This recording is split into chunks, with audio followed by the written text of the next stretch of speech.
എന്തൊരു വലിയ വീടോ സൂപ്പർ വീട് കേട്ടോ. ഇവിടെ ഇതിന്റെ മുതലാളി എവിടാ? മക്കളെ ഇവിടെ ആരും ഇല്ലടാ, അവരെല്ലാരും വിദേശത്താണ്. കുറെ ചെറുകുട്ടികളുണ്ട്, അവരടക്കം കൊണ്ടുവന്ന് കോൺവെന്റിലാക്കിയിട്ട് അവരിപ്പോ വിദേശത്ത്. കഷ്ടം. അപ്പൊ ഇത് നോക്കാനായിട്ട് ആരാണുള്ളത്? എന്നെ കണക്കുള്ള കുറെ പേരുണ്ട്.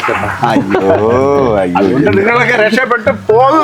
അതെ അതെ കാര്യം ഈ മക്കളെല്ലാരും ഗൾഫിലും കുഞ്ഞൊക്കെ തന്തയും തള്ളയും ഇവിടെ. അവസാനം അവരവസ്ഥ എന്ന് വെച്ച് കഴിഞ്ഞാല് ഇതിന്റെ പറ്റുന്ന എന്താണ് വിഷയം എന്നറിയാമോ?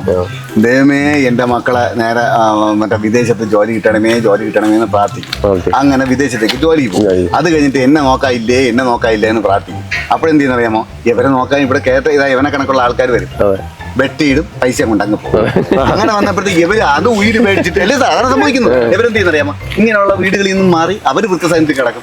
ഈ വീട് ഇങ്ങനെ കിടക്കും. ഈ വീട് നോക്കാനായിട്ട് ഇവനെ കിടക്കുള്ള ആൾക്കാരും ഉണ്ട്. എന്ത് ചെയ്യുമെന്ന് പറ. ഇക്കണക്ക് പോകുമ്പോ കുറെ കാലം കഴിയുമ്പോ ഇനി കേരളത്തില് കുറെ രമ്യ കർമ്മങ്ങൾ മാത്രം കാണും. അതെ, അതായത് ഇതുപോലുള്ള വീടുകൾ മാത്രം കാണും.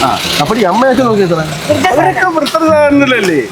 അപ്പൊ ആണ്ടിലൊരിക്കൽ തന്നെ അവര് വെക്കേഷന് വരും, 10 ദിവസം താമസിക്കും, തിരിച്ചു പോകും. ഹാൾട്ട് ചെയ്യാനുള്ള സ്ഥലം മാത്രമായിട്ട് മാറും.